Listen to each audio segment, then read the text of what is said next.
ගරුතර පූජනීය පක්ෂයෙන් අවසරයි මාගේ සහෝදරයන් වෘත්තීය වේදීනි රටවැසියන් දැනට සුමාන දෙකක් නැත්නම් තුනකට කලින් මේ රටේ ඉතිහාසගත වෙලා තියෙන මේ හයිඩ් පාක් එකේ අවට පුදුම දෙයක් වුණා. ඒ පුදුම දේ තමයි අපේ රජය දහස් ගණනක් ජනතාව රට පුරාම ගෙනල්ලා මෙතන පිරෙව්වා. පුරවලා කිව්වා රජයක් හැටියට අපිට වැඩ කරන්න දෙන්න කියලා. රැකියාව දෙන්න ඉඩ දෙන්න කියලා. ආර්ථික ගිවිසුම් ගහලා රට ස්වයං පෝෂණය කරන්න ඉඩ දෙන්න කියලා. මම අවුරුදු 100ක් ජීවත් වෙච්ච මිනිස්සෙක් නෙවෙයි. හැබැයි ඡන්ද ගණනාවක් දැකලා තියෙනවා. ඒ වගේම ආණ්ඩු ගණනාවක් දැකලා තියෙනවා ජාත්‍යන්තර මට්ටමේ. කිසිම අවස්ථාවක මම දැකලා නැහැ බලයේ තියෙන ආණ්ඩුවක් පාරවල් බ්ලොක් කරලා පාක් වලට ඇවිල්ලා අනේ අපිට වැඩ කරන්න ඉඩ දෙන්න කියලා ඉල්ලනවා. මම කවදාත් එහෙම දෙයක් දැකලා නැහැ. මොකද වැඩ කරන්න තමයි බලය දීලා තියෙන්නේ. දැන් තියෙන්නේ ප්‍රතිඵල පෙන්වන එක තමයි. ඊට සුමානකට පස්සේ ඒකාබද්ධ විපක්ෂය කියන කණ්ඩායම ආයසරයක් කට්ටිය ගෙනලා පුරවනවා.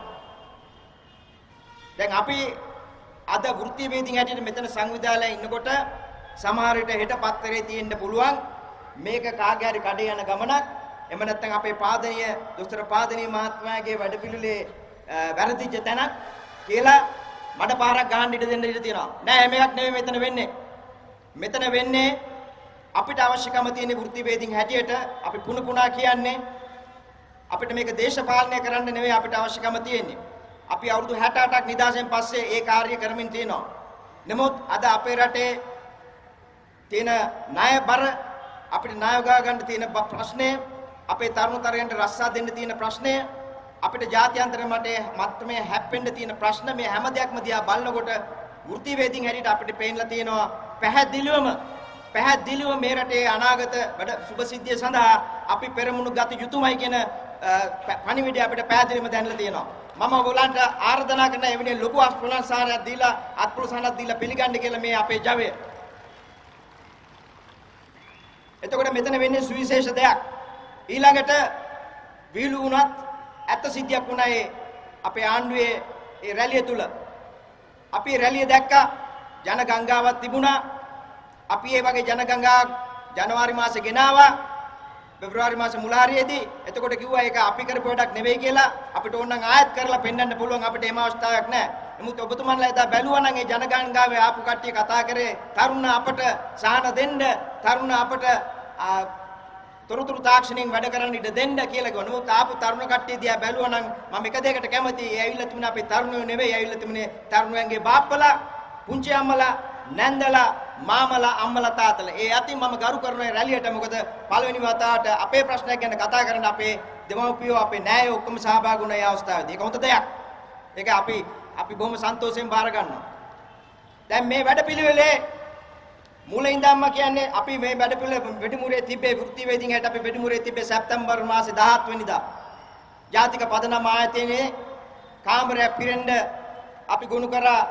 එතනදී අපි සංවිධානයේ හිටියේ 14ක් ප්‍රමාණය පිරිසක්. නමුත් අපි කරන්න හදපු දේ හරි නිසාදෝ මුළු කාමරයෙන් පිටලා තිබුණා.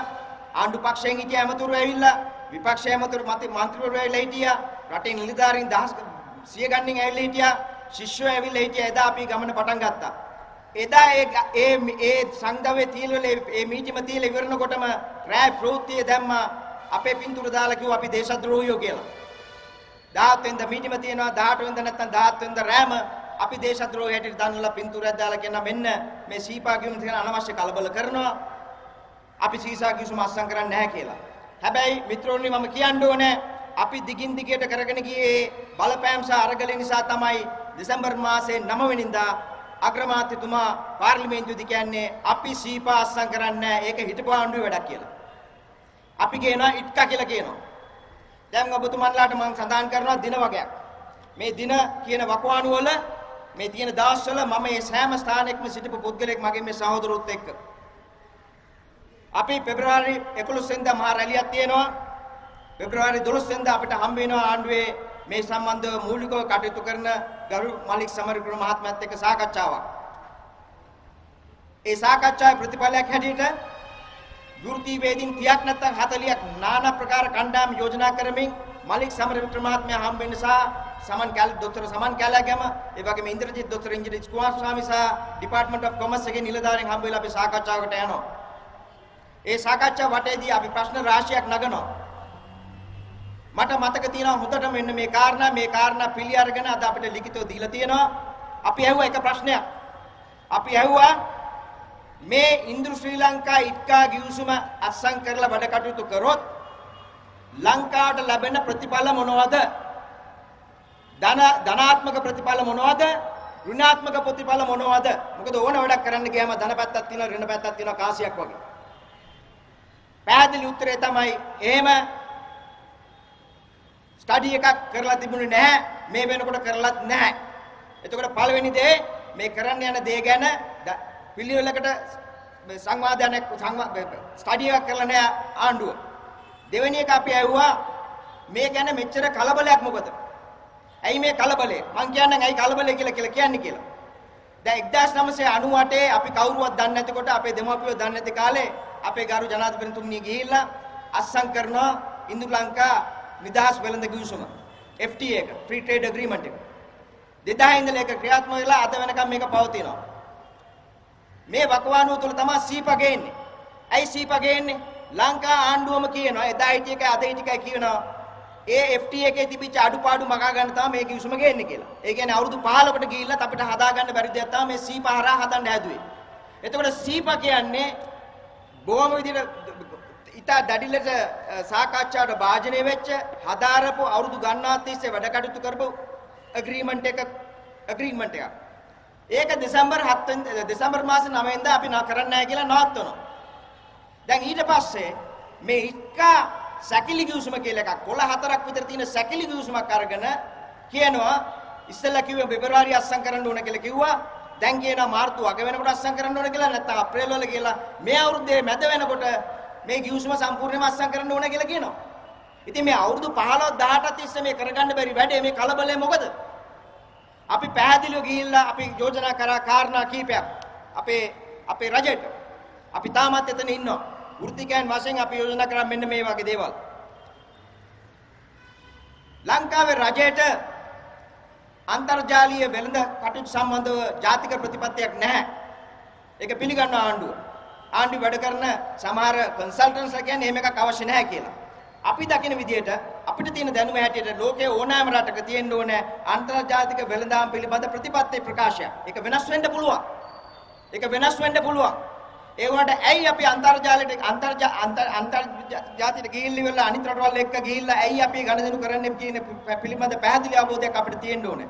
එහෙම නැත්නම් අපි යන්නේ කොයිද කියලා අපි දන්නේ නැහැ. එතකොට අපි යෝජනා කරා ඒ වගේ රාමුවක් තුල අපි මේ කටයුතු කරන්න ඕනේ කියලා. දෙවෙනි එක අපි කිව්වේ නිපුණතා. දැන් මේ කියන්නේ දැන් අපේ වෙල්ඩර්ස්ලා නැහැ කියනවා අපේ ඩොක්යාඩ් එකේ අපේ IT කට්ටිය මදි කියනවා Google එකේ සහ Microsoft එකේ වැඩ කරන්න. එතකොට අපි ඇහුවා අපි විතරක් ඇහුවේ නෑ. මේක අපි ඇහුවා මලික් සමරවික්‍රම මහත්මයා සහ පාට්ලි මහත්මයා දෙන්නම ඉන්න තැන අපි ඇහුවා. අපි මේක ඇහුවා ඒක සම්බන්ධව වැඩ කරන කට්ටියන්. ඕගොල්ලෝ හදාarලා තියෙනවද ලංකාවේ තියෙන අඩුපාඩු? ලංකාවේ තියෙන නිපුණතා පිළිබඳ අඩුපාඩු හදාarලා තියෙනවද කියලා? උත්තරය පැහැදිලිවම නැහැ. අපි කියන එකක් නෙවෙයි. එතුමන්ලා කිව්වේ එහෙම එකක් කරලා නැහැ. මට අද වගේ මතකයි එදා රාත්‍රියේ අපේ ගරු පාට්ලි රාණුක මහත්මයා කියන ඇමතුමා කියන කරුණා කරලා එහෙම වැඩ පිළිලක් දියත් කරලා අපි දැනගන්න ඕනේ මොනවාද අපේ තියෙන අඩුපාඩුකම් කියලා. අපි හොඳටම දන්නවා ඕස්ට්‍රේලියාවට අපේ වෘත්ති වේදින් ගලාගෙන යනවා. ඒගොල්ලන්ට යන්න බෑ. ඒගොල්ලන්ට ඕන විදියට අවුරුදු දෙකකට සැරයක් ඒගොල්ලෝ කියන කොයි වගේ කට්ටියද ගන්න කියලා. දැන්ට දවස් කිහිපෙට ඉස්සලා තිබුණා ආරංචියක්. දැන් මෙතන කෙනෙක් අතිකේ කිව්වා ලංකාවේ ඕනෑම හෝටලයකට ගියොත් ලංකාවේ කන්ස්ට්‍රක්ෂන් ෆීල්ඩ් එකට ගියොත් එහෙම නැත්නම් ඈත පළාත් වලට ගියොත් ඕන තරම් ඉන්න පිටරටින් ඇවිල්ලා මිනිස්සු කිසිම නිපුණතාවයක් නැතුව මේකේ තියෙන වීසා පිළිබඳ තියෙන දුරුත්තාන් සහ මේ රටට ඇවිල්ලා තියෙනවා. ඒක නිසා අපි යෝජනා කරා මෙන්න මේ දේ. අපි කියනවා ලාංකීය ජනතාවගේ පහසුව සඳහා අපේ රටේ ප්‍රමිතිකරණය සඳහා සෑම වෘත්තියකටම නීත්‍යානුකූල ප්‍රමිතිකරණයක් තියෙන්න ඕනේ. ඒ නීත්‍යානුකූල ප්‍රමිතිකරණයට අනුව ඒ පිළිබඳ සාධාරණ විදියට සර්ටිෆිකේට් එකක් තියෙන වෘත්තීය වේදිකේට පමණයි මේ රටේ වැඩ කරන්න ඕනේ. අපි යෝජනා කරලා තියෙන ආණ්ඩුවට ඒක කරන්න කියලා. ආණ්ඩුව පිළිගන්න තියෙනවා ඒක කරන්න ඕනේ කියලා. ඊළඟට අපි යෝජනා කරලා තියෙනවා මේ රටේ බදු සහ වීසා පිළිබඳ වැඩ කටයුතු වලට පිටරටින් කෙනෙකුට මේ රටේ නීති පද්ධතියක් තියෙන පිටරටින් එන වෘත්තීය වේදීන්. ඒක නැහැ. ඒ පිළිබඳ වැඩ කටයුතු කරන්න ඕනේ කියලා පිළිගන්න තියෙනවා. ලිඛිතව. එතකොට මේ සෑම දෙයක්ම පිළිගන්නවා නම් ඒ කියන්නේ රටේ නීති පද්ධතියක් නැහැ කියලා තේරුම් ගන්නවා නම් වෘත්තීය වේදීන් ආයෝජනයේ වැඩ කටයුතු ප්‍රමිතිකරණය කරන්න රටේ වීසා ක්‍රමයක් නැහැ කියලා පිළිගන්නවා නම් රටේ බදු ක්‍රමය හරියට සකස් කරලා නැහැ කියලා පිළිගන්නවා නම් මේ වගේ කට්ටියකින් වැඩ කටයුතු කරන මේ ආයතන අර මේ දානකොට එහෙනම් මේ තියෙන හදිස්සිය මොකද්ද? අපි මාස 6ක් ඉල්ලද්දි අපි මාස 6ක් ඉල්ල අපි කිව්වා හෙට ඉඳලා වැඩට එන්න. අපි හැමෝම රස්සා කරන කට්ටිය මේ මෙතන ඉන්නේ. ඔබතුමන්ලාත් ඒ වගේ කට්ටිය. අපි කිව්වා අපි හෙට ඉඳලා වැඩට බහින්න. පැය 24ක් දවස් 7ක් වැඩ කරන්නම්. අමෙතුමාගේ කාර්යාලයම අපිට දෙන්න. වෘත්තීය වේදින් හැට අපේ තියෙන බුද්ධිය මේ තියෙන බුද්ධිය නේ ජාත්‍යන්තර මට්ටමේ තියෙන බුද්ධිය එකතු කරලා අපිට පුළුවන් මේ රට වෙනුවෙන් සාධාරණයක් ඉෂ්ට කරලා දෙන්න. ලෑස්ති වෙන්න අපි ලෑස්ති හෙට වුණත් කියලා. මේ සෑම දෙයක්ම පිළි අරගෙන දැන්ට මාස දෙකමාරක් විතර වෙනවා. අපි මේවා කතා කරලා. අපි මේවා පැහැදිලිව කතා කරලා තිනවා. අපි මේවා ලිඛිතව සටහන් කරලා තිනවා. මේ කියන කිසිම දෙයක් අතිශෝක්ෂෙන් කියන දේවල් නෙවෙයි. මෙවැනි වාතාවරණයක් තුල මොකද්ද වාතාවරණය? රටේ බුද්ධිමත්ම කියලා අපිට රටේ තුල ධනය යොදලා තියෙන සීමිත ධනය යොදලා උගන්නපු මිනිස්සු ටිකක් එකතු වෙලා සෑවොම එක්කෙනෙක් නෙවෙයි දෙන්නෙක් නෙවෙයි සිය ගණනින් එකතු වෙලා ඉංජිනේරුවරු වෛද්‍යවරු අනිකුත් තාක්ෂණ වල ඉදෙන අය හැමෝම එකතු වෙලා කියනවා අපි බහැලා මේ වැඩේට අත ගහන්නම් අපේ රටට සාධාරණයක් වෙන givisුමක් ඕන යකෙක් එක ගහන්න අපි ලෑස්ති. හැබැයි ඒක ගහන්න ඕන අපේ රට හරියන විදියට ගෝලීය චින්තනයක් තිබුණාට කමක් නැහැ මිතුරුනේ. ඒක ක්‍රියාත්මක වෙන්න ඕන ජාතික වැඩපිළිවෙලක් යටතේ. ගෝලීය චින්තනය කියන එකයි ජාතික වැඩපිළිවෙල කියන්නේ දෙකක්. අපිට සිංගප්පූරුවක් වෙන්න ඕන කමකුත් නැහැ. අපිට ඉන්දියාව වෙන්න ඕන කමකුත් නැහැ. අපිට බැංගලෝරයක් ඕනේ. අපිට තියෙන කොළඹ, අපිට තියෙන නුවර. අපිට අවශ්‍ය වෙන්නේ මැලේසියාවත්, එංගලන්තේවත්, ජර්මනිවත් නෙවෙයි. අපි ඉගෙන ගමු හැමෝගෙම. හැබැයි මේක ක්‍රියාත්මක කරන්න ඕනේ ලංකාවට හරියන විදියට. ලංකාවේ ජනතාවට හරියන විදියට කියන එක මම පැහැදිලිව ප්‍රකාශ කරන්න කැමතියි.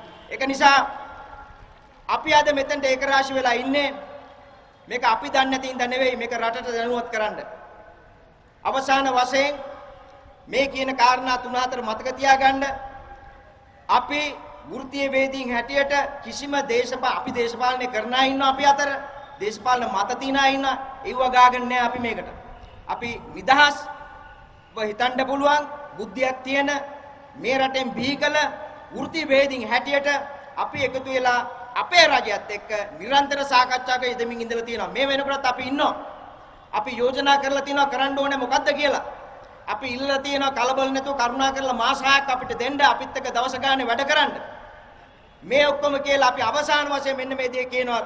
ඔබ සෑමම මේ දේ හොඳට අහගෙන ඉන්න. මේ ඇතේ මේ හොඳටම ඇතේ. නිදහස ලැබුණ මේ ළඟදී මම දැක්කා අපේ රාවේ හිටපු කර්තු දැන්ට මාස් එකකට ලබන ගිය අවුරුද්දේද කිව්වා නිදහස ලැබුණ පස්සේ කිසිම එක්කෙනෙක් කිසිම දෙයක් හරියට කරේ නැහැ කියලා. ඔම නෙවෙයි ටික කොටේදී ධර්ම විදියට තමයි කියලා තිබුණේ. ඒක ඇත්ත. ඒක සම්පූර්ණයෙන්ම ඇත්ත. ඒක නිසා අවසාන වශයෙන් මට සඳහන් කරන්න තියෙන්නේ අපි වෙනුවෙන් මේ තමයි ලංකාවේ ප්‍රථම වතාවට වෘත්තීය වේදීන් හැටියට ජාතිය වෙනුවෙන් රට වෙනුවෙන් මතු පරපුර සහ අනාගත පරපුර වෙනුවෙන් ජාතික ප්‍රතිපත්ති හදන්න වෘත්තීය වේදීන්ගේ සහභාගීත්වය සහ අනුදැනුම සහ ක්‍රියාශීලීත්වය අනිවාර්යයෙන්ම ලැබෙන්න ඕනේ කියලා සඳහන් කරමින් ඔබ සමහරට ජයපතමින් මගේ වචන ස්වල්පය අවසන් කරනවා.